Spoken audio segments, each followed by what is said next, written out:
बिस्मिल्लाहिर्रहमानिर्रहीम dear students, मैं उम्मीद करता हूँ आप सब लोग खैरियत से होंगे। Today will discuss about our next lecture and that is related to the rotational kinetics part 2।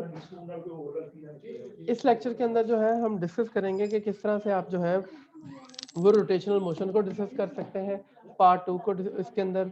और इसी तरह से हम equations of motion as well as laws of rotations के ऊपर बात करेंगे and as well as we will discuss about the kinetic energy और रोटेशनल काइनेटिक एनर्जी। इन सारे पैरामीटर्स के ऊपर हम डिस्कशन करेंगे। So this topic is related to our course fundamentals of mechanics PHY 321 BS orthotics prosthetics first semester morning PH for the fall 2021.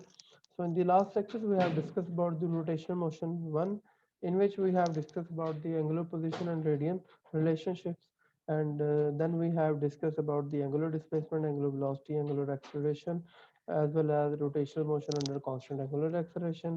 Then we extended our study about the rotational motion part 2, in which we have discussed about the relationship between the angular and linear physical quantities, rotational kinematics, जिसके अंदर हमने equation of motion को compute किया था, rotational equation of motion को compute किया था।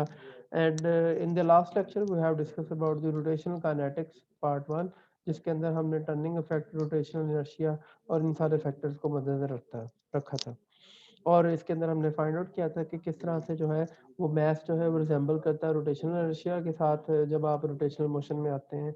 और जो फोर्स है वो टर्निंग फोर्स, जिसे हम टॉर्क कहते हैं, वो उसकी शक्ल इख्तियार कर लेती है जब आप रोटेशनल काइनेटिक्स की बात करते हैं। सो इन सारी बातों को आज जो है हम लेके चलेंगे। और आज के लेक्चर के अंदर जो है हम डिस्कस करेंगे कि किस तरह से हम रोटेशनल काइनेटिक्स पार्ट 2 को डिस्कस कर सकते हैं। Specially we will discuss about rotation laws of Newton and rotational kinetic energy के बारे में पढ़ेंगे आज के लेक्चर के अंदर हम। एंड उसके बारे में हम आज के डिस्कशन को मद्देनजर रखेंगे।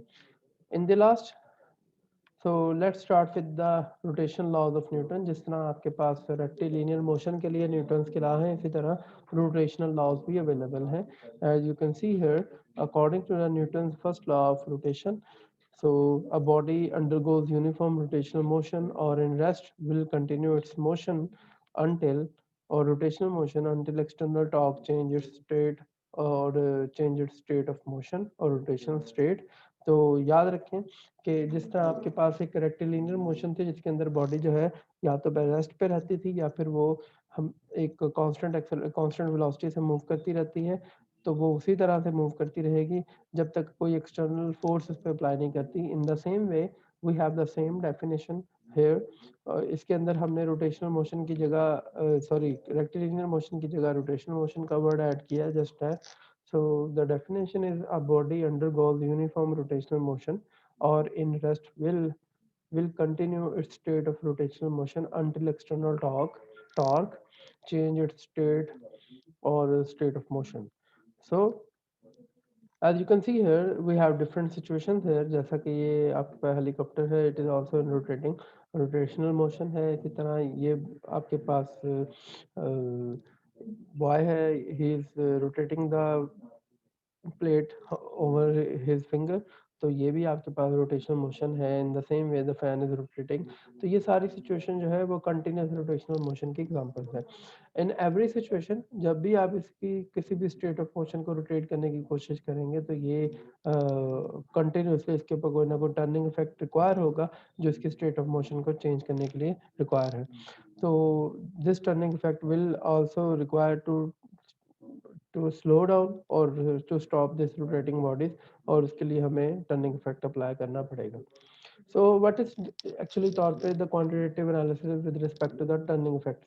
When a rigid body, so according to the second law of rotation, when a rigid body is subjected to the net torque, it goes an angular acceleration. As you can see here, जिस तरह के आपको याद हो हमने Newton law second में apply किया था, the sum of all the forces, just like in the previous study, we have applied here that sum of all the forces acting on the body is equal to ma. So in the similar way we can find out that कि आज के lecture के अंदर और rotational properties के अंदर ये जो सेकंड ऑफ न्यूटन है, अगर इसके अंदर हम फोर्स के साथ टॉर्क को रिप्लेस कर दें और मास के साथ मोमेंट ऑफ इनर्शिया को रिप्लेस कर दें और ए के साथ हम एंगल ऑफ एक्सेलरेशन को रिप्लेस कर दें तो ये आपस में क्या हो सकते हैं, ये आपस में रिलेट हो सकते हैं, summation tau is equal to I alpha. तो this second law of Newton becomes as a second law of rotation, जिसके अंदर आप ये क्लियरली देख सकते हैं कि वही वाली सारी फिजिक्स इस्तेमाल की गई है जैसे कि यहाँ पे लास्ट टाइम हमने लेक्चर में पढ़ी थी, और इसके अंदर वही रिलेशन डेवलप किया जा सकते हैं जैसा कि हमने लास्ट डिस्कशंस के अंदर सीखा है। एज यू नो दैट कि जिस तरह आपके पास जो है वो फोर्स जो है is directly proportional to acceleration होती थी. In the meanwhile, we have the same relation that the angular acceleration is directly proportional to the net torque. So you can say here the torque is directly proportional to the alpha here. So the torque is directly proportional to the alpha, and in this way we can compute this value here. In the same way, the angular acceleration is inversely proportional to the moment of inertia. सो दो आपका जो alpha है it is inversely proportional किसके होता है जी, movement of inertia के inversely proportional होता है, and this is quite similar to the F is equal to M A, जैसा कि हम पहले भी डिस्कस कर चुके हैं। So in this way we can find out all these factors here, और इन सारी सिचुएशंस को हम मद्देनजर रखते हुए फाइंड आउट कर सकते हैं वैल्यूज के मुताबिक। सो here we have rotational laws of Newton's third law. According to the second law of Newton, it is also required that the torque is inversely proportional to the moment of inertia of the object. So you can see here that कि आपके पास ये क्या simply दिखाया गया है कि आपका जो टर्निंग इफेक्ट है वो एक दूसरी बॉडी के साथ क्या होता है, इन्वर्सली प्रोपोर्शनल है, और it follows the same relation that we can define here कि ये आपके पास डिफरेंट कलर्स के बॉल हैं और ये लोएस्ट वैल्यू है इनर्शिया की और ये हाईएस्ट वैल्यू है। तो आप देख सकते हैं इनर्शिया की वैल्यू बढ़ती जा रही है जैसे जैसे आपके पास वैल्यू जो है हम कलर्स की तरफ से आ रहे हैं, तो येलो से ऑनवर्ड जो है इनर्शिया बढ़ रहा है। इनर्शिया के बढ़ने की वजह से आपके पास देख सकते हैं जिसका इनर्शिया मोमेंट ऑफ इनर्शिया सबसे थोड़ा है, it's slide more faster as compare to the, so the turning effect of the body is higher as compared to the high inertia movement of inertia of the body। तो इन सारी बातों के साथ हम जो है ये सारा कुछ इसके मुताबिक स्टडी कर सकते हैं, और उसके मुताबिक आप देख सकते हैं कि जिनका मोमेंट ऑफ इनर्शिया थोड़ा है वो जल्दी रोटेट हो रही हैं, जिनका मोमेंट ऑफ इनर्शिया जो है वो ज़्यादा होता है वो लेस रोटेट होती हैं, और दे ये ट्राई टू अचीव और resist it's change in motion of the rotational motion. तो इन सारी बातों के ऊपर आप ये क्लियरली देख सकते हैं। So meanwhile, we can also apply the third law of rotation here. So according to the third law of rotation, that is the you can say that जैसा कि आपने third law of Newton पढ़ा था कि action और reaction equal but opposite. In the same way, we can also apply that here. कि according to the principle of moments, you can say here the sum of clockwise moments and the sum of anti-clockwise moments are should have to be same. Then the body should be in equilibrium. और in the same way we can say here the clockwise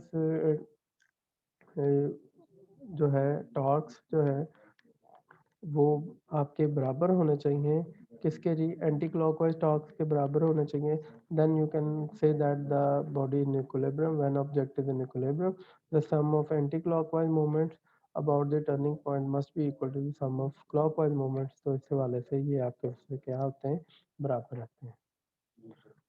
So according to the angular momentum, what is angular momentum? जिस तरह आपके पास situation कि जिस तरह से linear momentum होता है, and linear momentum is defined as p is equal to m into v, and it is the product of mass and velocity. So in the same way we have the same situation here कि आपके पास जो है linear momentum is equal to product of mass and velocity है। So in this way we have angular momentum is equal to rotational inertia and the product of rotational velocity. So rotational inertia is basically the I, and the velocity जो है वो omega होती है। So we have the expression for angular momentum as L is equal to I omega, और आप L is equal to I omega is basically the vector quantity। तो ये इस वाले से भी आप इसको डिफाइन कर सकते हैं। सिमिलरली जैसा कि आपके पास होता है where we apply the value of here I जो है और ओमेगा की वैल्यूज को पुट करें, so we got here as MVR। आई की वैल्यू जनरल जो है अगर हम पुट करना चाहते हैं तो here is M R square, और अगर आपके पास v है तो v is equal to R omega. तो इस सेंस के अंदर आपके पास जो है ये दोनों चीज़ें ली जा सकती हैं। So we have L is equal to mvr और उस हवाले से आप इसको अप्लाई कर सकते हैं। So here you can also see that कि यहाँ पे वेलोसिटी जो है मैथ आपके पास है, आर आपके पास है, तो हेयर MVR जो है वो इस डायरेक्शन के अंदर बनाते हैं जिस डायरेक्शन के अंदर आप वैल्यू को कंप्यूट कर रहे हैं। So in the same way, angular momentum is a vector quantity, but in this course, we do not deal with the many interesting consequences of it, just like you can say vector nature. So gyroscope जो है वो भी बड़ी interesting है, but we are not dealing with that. And अगर आप कोई देखना चाहे तो आप इसको गूगल करके देख सकते हैं. That is also giving us the concept about some interesting features जो डायरेक्शन वगैरह को स्टडी करने के लिए इस्तेमाल की जा सकती है. So in the same way, at the last we have discussed about we can discuss the law of conservation of angular momentum.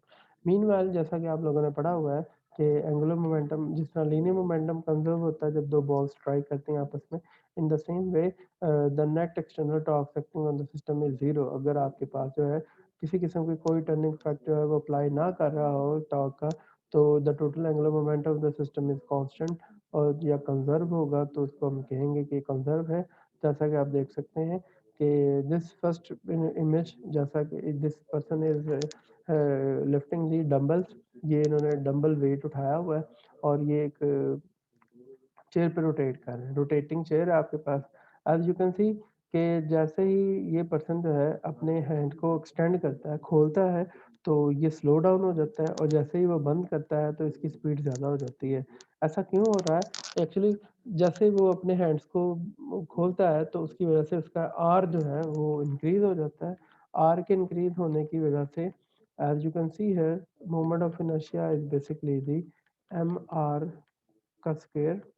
तो ओवरऑल अगर मोमेंट आर्म ज़्यादा हो रहा है, यू कैन सी है इन दिस वे कि अगर आपके पास ये मोमेंट आर्म की वैल्यू ज़्यादा है तो ऑब्वियसली इसका जो मोमेंट ऑफ इनर्शिया है वो कम हो जाता है और वेलोसिटी ज़्यादा हो जाती है और कम हो जाती है. तो ये मोमेंट आर्म के बढ़ने से एज यू कैन सी आपके पास वैल्यू जो है फ्रीक्वेंसी ज़्यादा आ रही है और मोमेंट ऑफ इनर्शिया जो है थोड़ा हो रहा है. इन द सेम वे ये दोनों एक दूसरे के वाइस वर्सा है.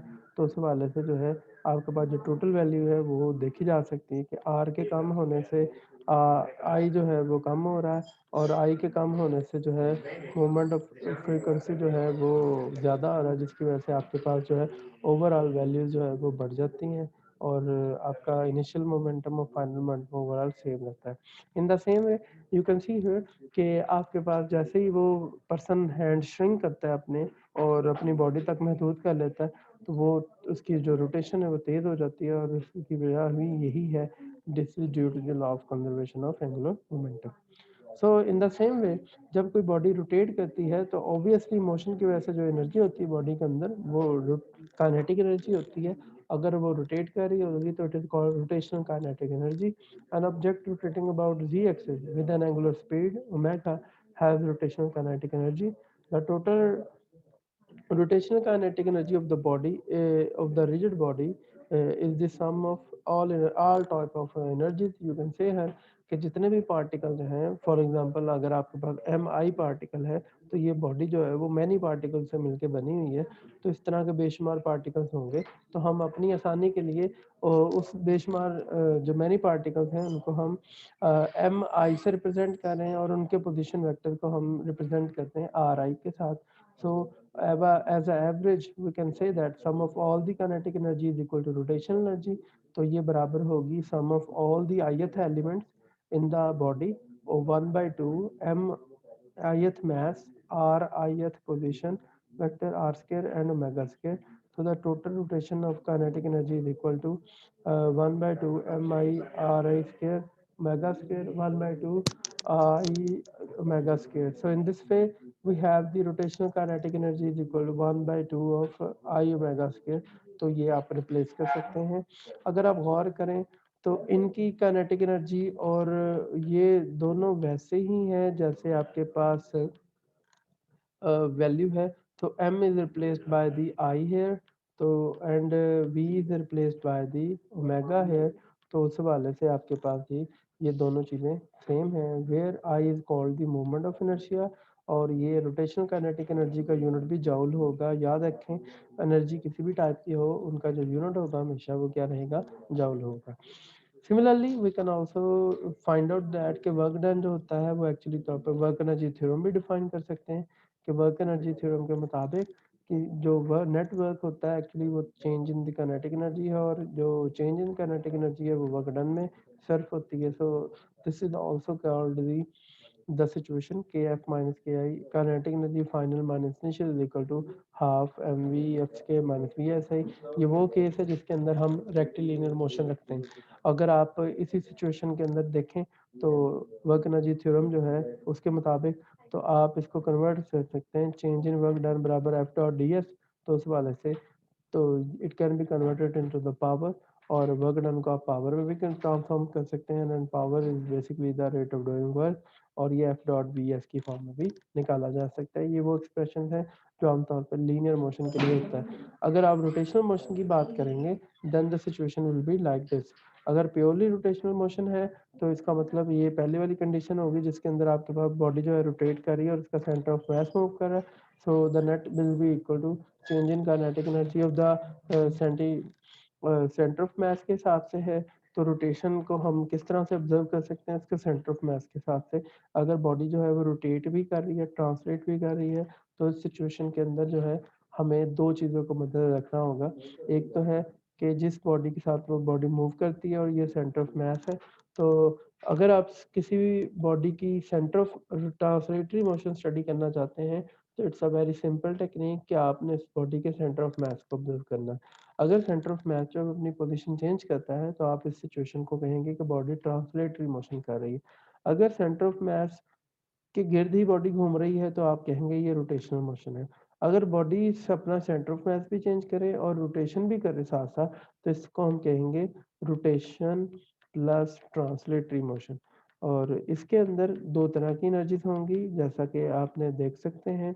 इसके अंदर सिर्फ और सिर्फ रोटेशनल एनर्जी है, और ऊपर वाली सिचुएशन के अंदर सिर्फ और सिर्फ आपके पास क्या है जी, ट्रांसलेटरी एनर्जी है। सो ये आप स्टेप बाय स्टेप सारी चीज़ों को देख सकते हैं।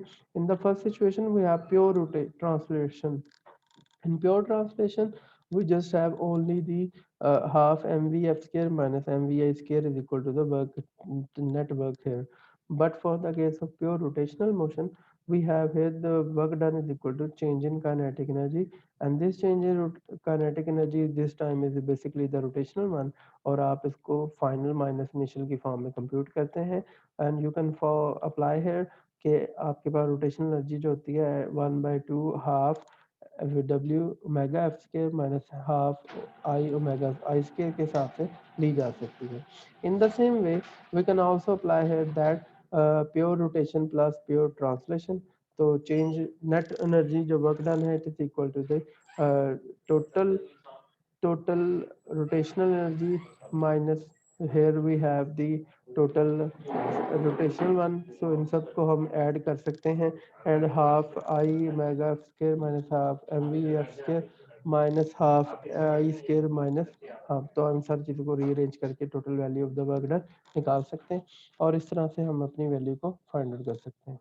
ठीक है, so we have to be very careful about that which type of the case we are going to be consider here.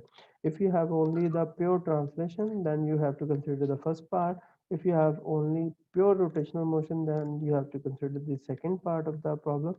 If you are considering the rotational as well as the translation then you have to apply the third equation, and in which you have to account all type of the energies, rotational one and as well as the translation one. So इन सारी चीज़ों को अगर हम understand करें कि how the rotational energies are converted into the translation and all these things, then ये सारी चीज़ें जो है उसके मुताबिक आप देख सकते हैं कि we have different situation about है कि ये डिफरेंट टाइप के ऑब्जेक्ट हैं। ये सफियर है, ये हुप है, रिंग है, इसी तरह से ये आपके पास सॉलिड सिलेंडर है, ये इसी तरह से एक सॉलिड सफियर है, शेल है, इसी तरह से आपके पास लॉन्ग सिलेंडर है। अगर हम इनको एक ही टाइप के अंदर छोड़ते हैं तो ये रोटेट भी करता है, साथ साथ ये डिस्टेंस भी कवर कर रहा है। तो this is the case when we have rotation as well as we have here translation of the body. तो आपकी बॉडी एक जगह से दूसरी जगह पे ट्रांसलेट भी हो रही है एज वेल एज आपकी बॉडी रोटेट भी हो रही है। फॉर सच केसेस और ओवरऑल एनर्जी बॉडी के पास कौन सी है? पोटेंशियल एनर्जी, क्योंकि वो किसी ना किसी हाइट पे मुश्तमिल है। So in this case we can, आपसे ये पूछा जा सकता है कि कौन सी बॉडी जो है वो पहले आएगी। तो this is the example you can see है कि ये जो स्लाइड करता हुआ सॉलिड है आपके पास क्यूब, ये पहले आता है। आफ्टर दैट आपके पास ये रेड वाला सफियर आता है, then you have a ring hoop and, और उसके बाद आपका ये सॉलिड सिलेंडर टाइप सिचुएशन आ रही है। ये किस बुनियाद पे की वजह से आ रही है? This is only the way जो इसके अंदर कंसिडरिंग है, दैट इज द इनर्शिया। जिसका इनर्शिया थोड़ा है वो उसके अंदर आएगा, और जिसके रोटेशन एनर्जी के इफेक्ट जो हैं जिनमें कम है। ये जो रूप है ये आपके पास क्यूब जस्ट स्लाइड करता है, सो दैट्स व्हाई इसके अंदर सिर्फ मास का इफेक्ट है इनर्शिया का। जबकि जब आपकी बॉडी रोटेट कर रही होती है तो ओवरऑल मोमेंट ऑफ इनर्शिया जो है वो बढ़ जाता है, जिसकी वजह से ये पहले आ जाता है, बाकी जो है वो बाद में आते हैं। और बाकियों के अंदर ये मसला है कि उन सब में जो आपके पास जो सफियर है उसका मोमेंट ऑफ inertia थोड़ा होता है as compared to the other type of the object. So that's why we have the uh, late coming, we got the late coming of the other object as compared to the cube here. सो इन सारी बातों के बारे में आप लोगों ने देखना है, सोचना है, इसके बारे में पढ़िएगा और ये देखें कि ये सारी चीज़ें जो है किन किन फैक्टर्स पे डिपेंड करती हैं। हालांकि सबकी इनिशियल पोटेंशियल एनर्जी सेम थी, बट जो है ओवरऑल जिस किसकी सबसे ज़्यादा है, किसकी सबसे थोड़ी है, ये सारे जो है मैथमेटिकल एक्सप्रेशन जो है उसके साथ फाइंड आउट करने की कोशिश कीजिएगा। फिर भी किसी किस्म का कोई प्रॉब्लम हो तो मुझे बताइएगा, we can discuss about the parameters. So in the next lecture inshallah we'll discuss about the rotational dynamics of human body। तो हमारा जो अगला लेक्चर है that is very important, और ये आपकी फील्ड के साथ एग्जैक्टली रिलेट करता है कि ऑर्थेटिक्स एंड प्रोस्थेटिक्स के अंदर हम रोटेशनल मोशन और डायनामिक्स को कैसे अप्लाई कर सकते हैं by relating the human body. और इंशाल्लाह अपने नेक्स्ट लेक्चर में हम इन सारी बातों का जिक्र करेंगे। मैं उम्मीद करता हूँ आपको इस लेक्चर की समझ आई होगी। फिर भी किसी किस्म का कोई प्रॉब्लम हो तो आप क्वेश्चन आंसर और हम और डिस्कशन के लिए हमारे इंटरेक्टिव सेशन को ज्वाइन कर सकते हैं जूम मीटिंग के ज़रिए से, व्हाट्सएप ग्रुप के ज़रिए से, और यूट्यूब कमेंट सेक्शन के ज़रिए से आप हमसे सारी डिस्कशन कर सकते हैं। अपना ख्याल रखिएगा जी। अल्लाह हाफ़िज़।